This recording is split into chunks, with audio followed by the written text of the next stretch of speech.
اور حسب معمول نجم سیٹھی صاحب ہمارے ساتھ ہیں، مرتضیٰ سولنگی صاحب اور میں ان سے گفتگو بھی کریں گے، کچھ سوالات پوچھیں گے، کچھ ان سے تبصرے اور معلومات حاصل کریں گے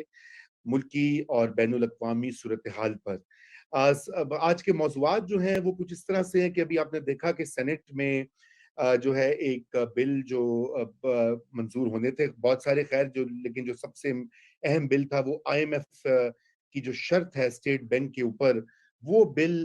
جس طرح سے منظور ہوا کہ اگرچہ کہ سینٹ میں حکومت کی اکثریت نہیں ہے اور اپوزیشن کی اکثریت ہے، لیکن وہ اکثریت جو ہے وہ اقلیت میں بدل گئی اور بہت سے ممبران جو تھے وہ غیر حاضر تھے اور اس کا فائدہ حکومت کو ہوا اور وہ قانون سازی پوری ہو گئی۔ یہ ایک سلسلہ ہے جو متواتر چلے آ رہا ہے کہ اپوزیشن کے تمام دعووں اور بیانات اور دھماکوں کے باوجود جو ہے جب بل اور ووٹنگ کا ٹائم آتا ہے تو اس وقت یہ غائب ہو جاتے ہیں، اور یہی وجہ ہے کہ عمران خان صاحب کو بڑے خوش قسمت ہیں کہ ان کو اس طرح کی ایک تقسیم شدہ اپوزیشن ملی ہوئی ہے جو ان کا کچھ نہیں ابھی تک بگاڑ سکی۔ دوسرا ہمارا جو موضوع ہے وہ نجم سیٹھی صاحب نے کل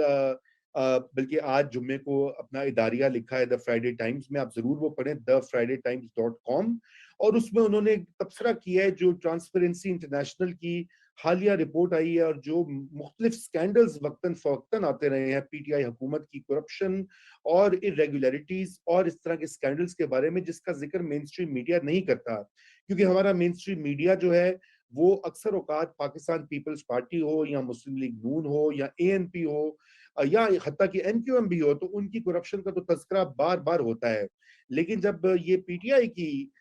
حکومت جب سے آئی ہے ان کے مختلف سکینڈل سامنے آئے ہیں، اس پر بات نہیں ہوتی، اور کیوں نہیں ہوتی یہ ہم پوچھیں گے۔ ظاہری بات ہے اداریے میں جو کچھ موجود ہے اس کے اوپر بھی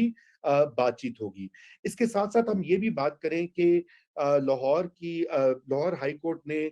راوی اربن ڈیولپمنٹ اتھارٹی کا ایک بہت بڑا منصوبہ نیا شہر بسانے کا دریائے راوی کے کنارے، اور آج وزیر اعظم صاحب اس کی حمایت میں بڑی ویڈیوز بیانات بھی جاری کر رہے تھے، وہ کہہ رہے تھے کہ نیا شہر بنے گا اسلام آباد کی طرز پر، لیکن لاہور ہائی کورٹ نے اس کی جو لینڈ ایکوزیشن ہے اور لوگوں سے جو زرعی زمینیں چھیننے کا جو عمل ہے اس کو غیر قانونی قرار دیا ہے۔ وہاں پہ نہ صرف زرعی زمین وہاں پہ تباہ ہوگی، بلکہ وہاں پر بہت سارے کسان، بہت سارے لوگ جو وہاں کے رہنے والے ہیں وہ بھی بے گھر ہو جائیں گے، اور لاہور کی مستقبل کی ماحول کے لیے یہ ایک بہت بڑا خطرہ ہے۔ اس پہ ماحولیاتی جو ایکٹیوسٹ ہیں کب سے شور مچا رہے ہیں اور ایکٹیوزم کر رہے ہیں۔ اور آخر میں ہم یہ بھی بات کریں گے کہ دہشت گردی کے جو بڑے سنگین واقعات ہو رہے ہیں بلوچستان میں، ابھی حالیہ ایک بہت ہی اندوناک واقعہ پیش آیا، 10 کے قریب ہمارے سیکیورٹی کے اہلکار جو ہیں وہ شہید ہو گئے۔ اس سے پہلے آپ نے دیکھا ٹی ٹی پی نے پے در پے وار کیے ہیں، لاہور میں انارکلی میں دھماکہ ہو گیا، اور یہ ساری چیزیں اس وقت ہو رہی ہیں، اور اب یہ کہا جا رہا ہے کہ جی افغانستان کی سرزمین جو ہے وہ آج بھی ہمارے خلاف استعمال ہو رہی ہے، تو کون کر رہا ہے؟ افغانستان کی سرزمین پہ امریکہ تو نکل چکا ہے، ہندوستان کا اثر بھی نہیں ہے، تو پھر یہ کون لوگ ہیں؟ یہ تو طالبان ہی ہیں جو کہ پاکستان کی حمایتی ہیں، وہ کیوں وہ اس سرزمین کو استعمال ہونے دے رہے ہیں؟ ہم اس کے اوپر بھی گفتگو کریں گے، اور یہ جو نیا خدشہ بن کے ابھر رہا ہے ملکی سلامتی کے حوالے سے، اس کے اوپر بھی سیٹھی صاحب سے ہم گفتگو کریں گے۔ تو سیٹھی صاحب ویلکم۔ اور سب سے پہلے تو سینٹ میں جو کچھ ہوا، آپ نے دیکھا کہ اس اجلاس میں قائد حزب اختلاف سید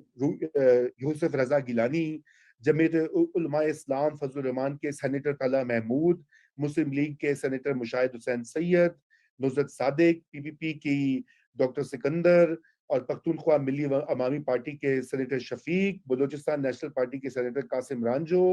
اور نسیمہ احسان اجلاس سے غائب رہے، اور اس کا فائدہ گورنمنٹ کو ہو گیا، بل پاس ہو گیا۔ اب وہ خود سے رہے یا ان کو بھی کوئی فون کال گئی، یا ان کا ضمیر شاید جاگ گیا ہو کہ اب ملک کی سلامتی کا معاملہ ہے، اس لیے آئی ایم ایف کو خوش کرنا ہے۔ ہمیں تھوڑا اس پہ بتائیے کیا سائن یہ شو کرتا ہے؟ تھینک یو رضا۔ صورتحال یہ ہے رضا کہ یہ منی بجٹ اور یہ سینٹ کے اندر اسٹیٹ بینک کی بل کی منظوری،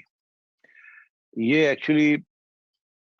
اسٹیبلشمنٹ کا یہ خیال ہے کہ یہ نیشنل انٹرسٹ میں ہے، اور دونوں بلز اور مجبوری کے تحت مگر نیشنل انٹرسٹ میں، اور ان کو پاس ہونا چاہیے۔ خان صاحب کو اس بات کا احساس ہے کہ یہ بڑے انپاپولر ہے میجرز جو کرنے جا رہے ہیں، تو وہ کترا رہے تھے مگر نیشنل انٹرسٹ میں یہ کرنا پڑ گیا. اپوزیشن کی سچویشن یہ ہے کہ ایک طرف تو اپوزیشن کو احساس ہے اس بات کا کہ اسٹیبلشمنٹ چاہتی ہے کہ یہ پاس ہو، دوسری طرف انہیں اس بات کا بھی احساس ہے کہ وہ نظر نہیں آ سکتا کہ وہ ان بلز کے ساتھ ہے، کیونکہ بلز بڑے ان پاپولر ہیں. ایک میں آپ کی ساورنٹی کی بات آ رہی ہے، دوسرے کے اندر مہنگائی اور بے روزگاری اور بہت کچھ بڑھے گا، تو اس کو سپورٹ تو وہ کر نہیں سکتے. مگر ساتھ ساتھ وہ نیشنل انٹرسٹ کے اندر اگر اسٹیبلشمنٹ کا یہ خیال ہے کہ دونوں چیزیں اب پاس ہونی چاہیے، ہمیں سخت ضرورت ہے پیسوں کی، تو پھر وہاں بھی طریقے کے ساتھ ہی ہینڈل کرنا پڑے گا. تو میرا خیال ہے اس صورت حال میں یہ فیصلہ ہوا تھا. یہ میرا خیال ہے مگر لاجکلی مجھے لگتا ہے ایسے کہ اپوز کریں گے، شور شرابہ ڈالیں گے، مگر ان کو پاس ہونے دیں گے، اتنا بھی نہیں ڈالیں گے کہ یہ پاس ہی نہ ہو. اور اسی لیے منی بجٹ میں بھی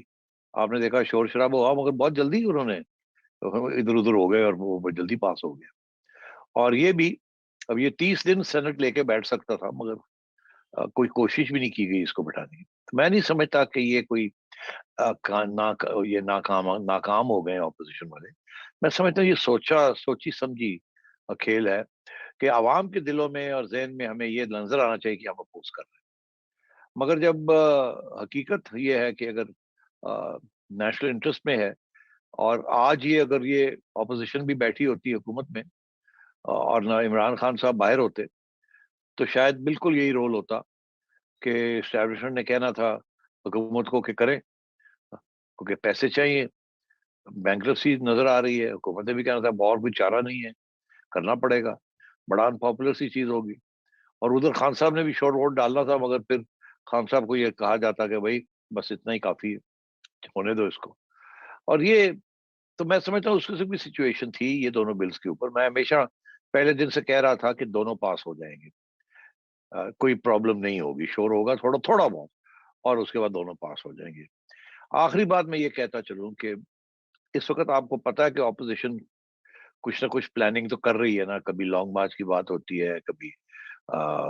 جلسے جلوسوں کی بات ہوتی ہے، کبھی ریزگنیشنز کی بات ہوتی ہے، کبھی ووٹ آف نو کانفیڈنس کی بات ہوتی ہے، اور وہ بڑے شور ہیں کہ وہ جلدی عمران خان صاحب کی چھٹی کرائیں گے. تو اگر آپ ان کی جگہ پہ ہوتے اور آپ کو یہ احساس ہوتا کہ بس اب ہم کرنے والے ہیں کچھ، تو آپ یہی کرتے نا کہ جب وہ کوئی ان پاپولر چیز عمران خان کرنے جاتے تو آپ اس کو اپوز کرتے، مگر پاس ہونے دیتے تاکہ اس کے اثرات جو ہیں وہ عوام کو پتہ چلے کہ یہ عمران خان نے کیے. اور دوسری بات یہ ہے کہ آپ کو یہ بھی ہوتا فکر